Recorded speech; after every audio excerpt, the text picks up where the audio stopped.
All right, so today I'm joined by Michael Fasusi, five-star offensive tackle. Actually, might be one of the best left tackles in this class.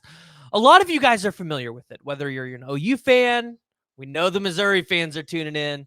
Texas A&M, all of these schools, they're watching, they're locked in on Michael Fasusi. But how are you doing today?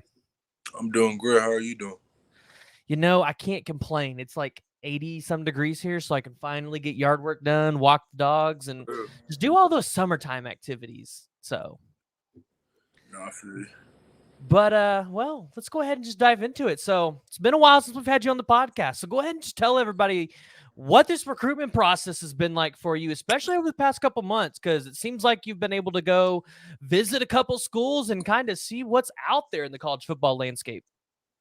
How's everybody doing? My name is Michael Fasusi. I'm a five-star, and this recruiting process for me, if anything, I think it's been a blessing. Just for me and my family, and we're going all around the country and all that. But at the end of the day, it's all business for me, trying to find the right school for me, and so far it's been so good. What I can. Yeah, I hear that. So, you've been to quite a few schools, and actually, you just came back from Missouri this weekend. So, has there been any campus that has stuck out just in terms of how big it is, or maybe how beautiful it is? Because I mean, when you go to the SEC schools, you got some campuses that are phenomenally incredible. You want to talk about beautiful? I ain't gonna lie. I'm probably gonna have to go Oregon on that one. It's not SEC, but can't deny that, man. That's pretty. You feel me? But yeah, a lot of schools stand. If anything, a lot of schools just stand out at relationships. That's what I decide on. And I think Missouri's doing a great job with that. OU too, Texas, and A&M, of course.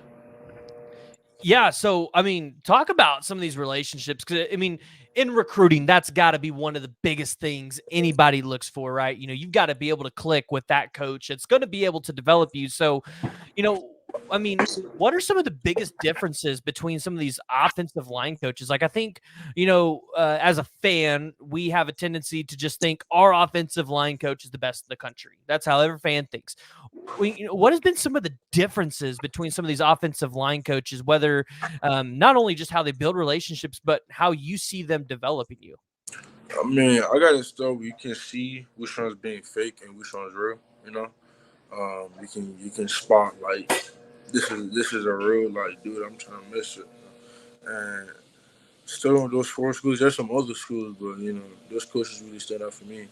Like Coach Jones at Missouri, that's my dude. Um, he wasn't the one who offered me to start with, but the relationship that we brought up has been a lot. And we talk almost every day. Coach B, known him for 2 years. He's recruiting me hard, like crazy. It's someone I can see as a father figure, someone I can play for sure. Um, we go to A&M. We got Coach Cushion. That's my dude. He knows what he's doing. Um, he's passionate about it. Same thing as Coach Flo. Um, extremely passionate about the sport. Great coach, and I think that's what those coaches have. That has been attracted to him. Yeah. Now, looking at Coach B, right? I want to ask this question to a recruit. Coach Bill Bedenbaugh, he's put so many guys into the NFL. This year, he's going for his second straight offensive lineman in the first round, maybe even a top 15 offensive lineman. Next year, you might have another one. He could have three straight offensive linemen. In a recruit's perspective, how important is it to see a guy like that have that much success and know, hey, that could potentially be me next? I was actually thinking about that today. Just looking at the numbers, the statistics that Coach B has. It's not something that's really just easy to pass on. You trying to be one of the best. Coach B's an amazing option for that. But yeah, man, I see him as an amazing coach. You know, he does everything that needs to be done. But yeah, Yeah. yeah, I'm going with him in the long run. He up there. Hey, and you've seen what Orlando Brown recently got paid by the Bengals. He knows how to get people those bags in the NFL. Yeah, sure. I feel it. Well, looking at it, it's been an interesting couple of weeks on the recruiting side of things. We've seen a lot of insiders really talking about your recruitment because, I mean, it's that time of the year. It's starting to wind up. You get things really, progressing along the trail. People are saying Texas, right? And I've kind of thought about it and I said, I think we got a while. I think we got a while. You got to get these official visits in, which I think you have them locked in for A&M, Oklahoma, and Texas so far. And I'm sure you're going to take a couple others. But how does where does Texas stand out in terms of just the school? Kyle Flood, you know, where does Texas stand in this recruitment? Man, Texas is up there for sure. You feel me? They're up there, most definitely.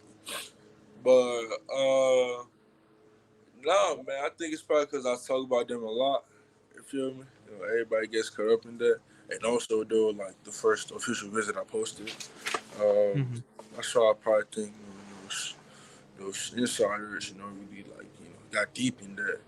But no, I think Texas is big in my recruiting board right now. They stand out, of course, academically, football wise, doing a lot of great stuff, doing a lot of great things. And like I said earlier, something with Coach B, something with Texas, you can't pass on that. And Coach Slaughter and Coach Sark make a good job of that. Building the relationship with me and my parents, everything's smooth with them. Yeah. Now, what has been one of the big changes that you've seen in Texas? So, like, obviously, I've grown up, and I think I really got into football probably in 2007. I think that's when I really, when I in my age, got into watching college football, and I just remember in the 2010s, man, Texas, they weren't doing it. And now all of a sudden, Kyle Flood, Steve Sarkisian come in, they turned it around. So, I mean, has there been any instrumental changes for Texas that, I'm just not even talking about you, just any offensive lineman would look at Texas and go, yeah, like that's a school I know that can develop me and get me into the league. Like, is there anything in their scheme that they do that just says, I know I can be successful there? I gotta say, what I'm looking for them, like what I really like deeply look at Texas, I think is the culture. Coach Floyd coming in, I think he did a good. He really controlled that aspect of the team, the culture, and obviously he's made them stand out. He's doing the right thing. So I thought that's the biggest change for me that I saw over there, and obviously it's bringing them great things. And that's really interesting you hear that because Texas, the biggest thing around, the past couple of years was culture. That's the thing everybody talked about. So it's interesting that you go ahead and you bring that up. So, well, kind of looking into the recruitment, right? We talked about one of the bigger things, when it comes to your recruitment is the relationships. But is there anything else that you're kind of really looking for in your recruitment? Is it like facilities or strength and conditioning? How do you rank those things when you're on these recruiting visits? Our relationships are gonna come first, and academics come second. I gotta look at what I'm working with, and that's really one thing I liked about going to Missouri this week. Their academic standing was amazing. I love what I saw over there, and it's a lot of options, great options that they're willing to give out. Um, After academics, I probably just have to go with like just who the coach is as a general. You feel me? Because for me, I want to have a player's coach. I want to have someone that I can say as a father figure that I know that me and my teammates who have joy being coached by. You know, I want to coach that he gonna get on my butt, but at the same time, like he mean what he's talking about. Like he trying to make you better in the long run. Um, that's really what I look for. Now, obviously, in this era of college football, we call it the NIL era. That's what everybody calls it. And I think fans have this delusion that NIL just runs the game at this point. But being a five-star offensive tackle, we all know NIL is going to be a factor. It's going to be there, right? How do you navigate that as a recruit? How do you navigate NIL? How do you prioritize it? How do you have those conversations? At the end of the day, it's all about just like not letting it get in your head. And I think that's what I try to do. Um, as much of the time, I don't really like to talk about it as much. I don't really see it as like a big deal because college money has changed, man. The NFL money, that's where the real money at. You feel me?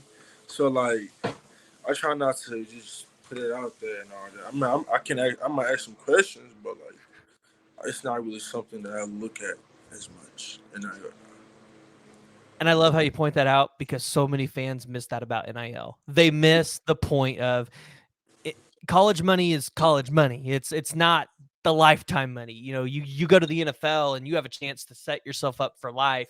That's the ultimate goal. So I like how you pointed that one out. So you've been to a couple Under Armour camps. You obviously play in the state of Texas. So you play some of the best talent in the country, whether it's in 25 or 26 and 27 classes.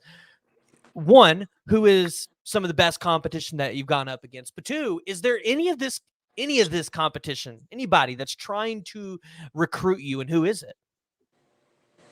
uh, biggest competition I went against. So it's kind of hard to think about that. I don't think I found that yet. You don't think you found that yet? I don't think I have. All right. Well, is there any players, whether they're in the class of 25 or currently at any universities that are recruiting you? For sure. My boy Jaden Hardy, he up there in Oklahoma. My boy Daniel came with me. Kevin Sperry, the quarterback.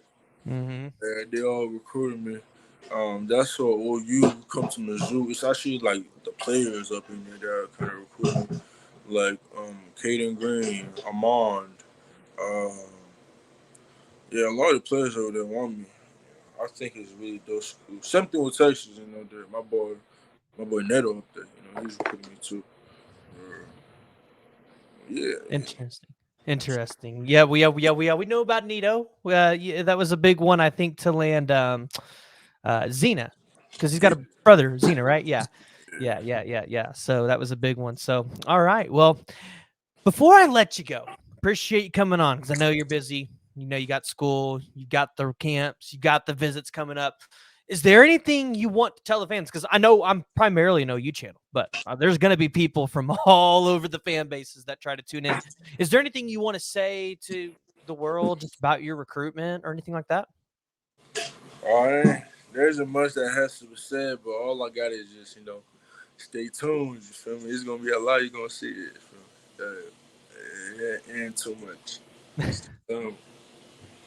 All right. Well, hey, appreciate you guys coming on. Guys, it's 5-star offensive tackle Michael Fasusi.